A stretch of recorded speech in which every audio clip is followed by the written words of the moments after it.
parlato qualche tempo fa. Questa volta invece abbiamo deciso di parlarvi di un'altra corrente che si chiama ermetismo. Ermetismo. Cosa vi viene in mente se dico ermetismo? Hermes, ecco. O anche Mercurio, cioè stiamo parlando del dio un po' della magia, del mistero anche.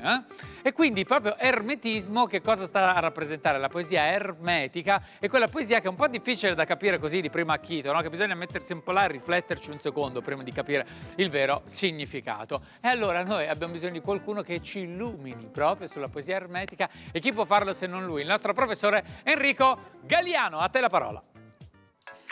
Buongiorno ragazze e ragazzi, come state? Adesso ho una domanda per voi. Sono un prof, faccio anche le domande. Vi capita mai di dire o pensare io voglio essere diverso dai miei genitori, da, chiamiamoli così, i vecchi? Ma non solo, voglio proprio essere diverso da tutto e da tutti. Voglio provare a fare, a dire qualcosa che sia non so cosa, ma diverso, ecco, diverso. Sì? E infine, vi piacciono le poesie brevi però piene di significato, di immagini, di metafore, poesie quasi magiche che, pam, leggi due versi e ti portano via? Se avete risposto sì anche a questa, allora non potete perdervi questa lezione sull'ermetismo.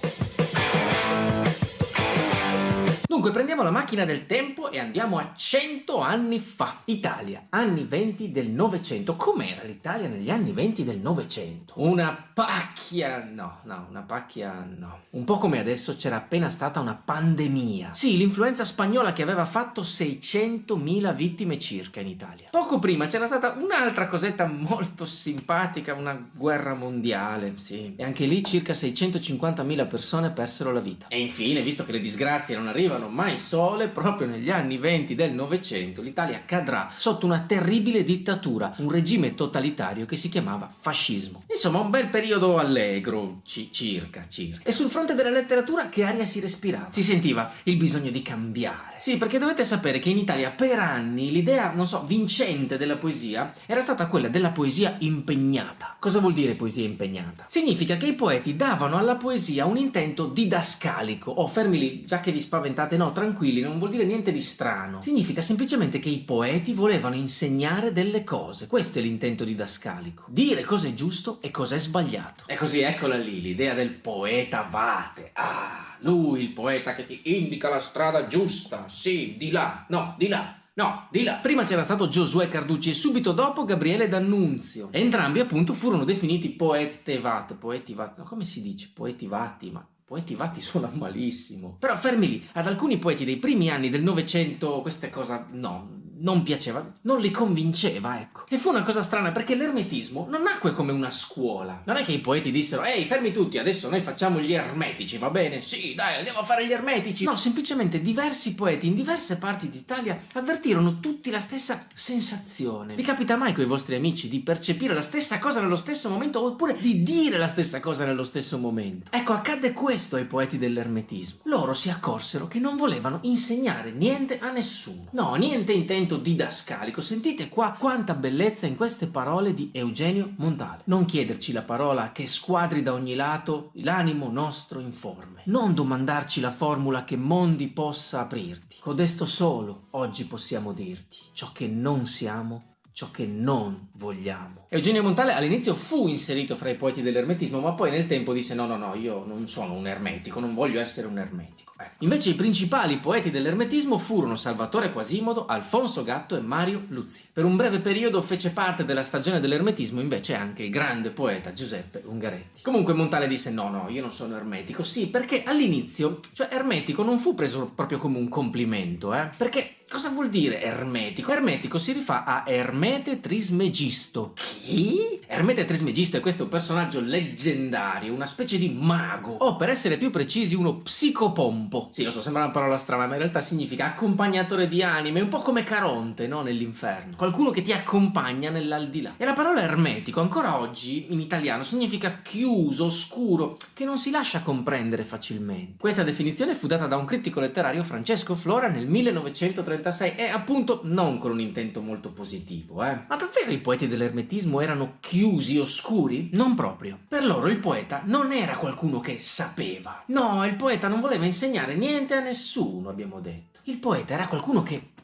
sentiva. La poesia per loro era come qualcosa di magico, come una chiave per aprire una porta segreta ed entrare in un mondo che gli altri non vedevano. Andare di là, in questo mondo misterioso, e attraverso i versi raccontarlo a tutti. Certo, però un mondo magico, misterioso, non è che ti puoi mettere a raccontarlo col linguaggio di tutti i giorni, vero? E allora come lo racconti? Con un linguaggio pieno di mistero, di analogie, di immagini, di metafore. Il primo che ha dato il via a questo nuovo modo di fare poesia è stato in realtà un poeta francese, si chiamava Charles Baudelaire. In una poesia intitolata Corrispondenze scrive: la natura è un tempio, dove in certe parole mormorano pilastri che sono vivi, una foresta di simboli che l'uomo attraversa nel raggio dei loro sguardi familiari. Sentite che linguaggio, ha un che di segreto, di magico, foreste di simboli, eccola qua la parola magica, i simboli. Per i poeti dell'ermetismo tutto è analogia, tutto è simbolo, tutto rimanda a qualcos'altro, anche per associazioni di idee. Pensate, Arthur Rimbaud, un altro poeta francese molto importante per gli ermetici, ha scritto un'intera poesia solo sulle vocali, A, E, I, O, U. E per fare cosa? Per provare a dire quali colori, odori, suoni, gusti, sapori, insomma tutte le sensazioni collegate al suono delle vocali. Per esempio, per lui, per Rimbaud, la A è nera, la E è bianca, la I è rossa, la U è verde e la O è blu. E per voi, che colore hanno le vocali? Non so, a me sembra la A sembra blu. No, la A è gialla, secondo me. Ecco, un'altra cosa in cui i poeti dell'ermetismo vollero essere diversi dai poeti precedenti, dai famosi poeti vati, era la lunghezza delle poesie. Perché un poeta vate cosa fa? Scrive lunghi componimenti, lunghissimi componimenti a volte. No, i poeti dell'ermetismo preferirono sempre la misura breve, scrivere poesie brevi. Perché? Perché loro cercavano l'essenzialità della parola. Volevano che le parole pesassero di più, si sentissero di più. E quindi, scrivendo di meno, comunicavano e dicevano di più. Ma i poeti dell'ermetismo non furono diversi solo nel modo di scrivere, ma anche nei temi, cioè in cosa scrivevano. I temi principali erano la solitudine, il dolore, il male di vivere. E c'era un motivo se scelsero di parlare proprio di queste cose. Quelli erano gli anni del fascismo. L'ermetismo fu un modo di andare contro. Contro che cosa? Contro la propaganda fascista, tutta basata sulla forza, sui muscoli. Non c'era spazio per la riflessione, per il sentimento, per la paura. L'ermetismo fu un modo per dire: ehi, fermi tutti, l'uomo non è fatto di solo luce, è fatto anche di buio. Il fascismo era voce alta, urla, confusione, parole, parole, parole. L'ermetismo fu un modo per dire che l'uomo è fatto anche di silenzio. E infatti uno dei più importanti poeti di questa stagione della letteratura, che vincerà anche un premio Nobel per la letteratura, Salvatore Quasimodo, ha scritto questi meravigliosi versi. Ognuno sta solo sul cuore della terra,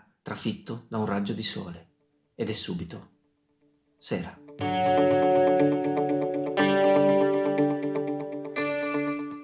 Ed è subito sera e sono anche subito le 11:12 in diretta qui su Rai Gulp. Grazie al nostro super professore Enrico Galliano per questa bellissima lezione sull'ermetismo. Abbiamo citato Quasimodo con Ed è subito sera e prima vi abbiamo parlato anche di Ungaretti. Vi raccontavo attraverso anche la nostra professoressa di storia Paola Reggiani, no? Dei poeti di guerra che erano in questo caso con Ungaretti anche diciamo ermetici, ma ce ne sono molti altri. Insomma, comunque oltre Ungaretti, Quasimodo, abbiamo deciso di parlarvi oggi di Montale. Guardate cosa sono andato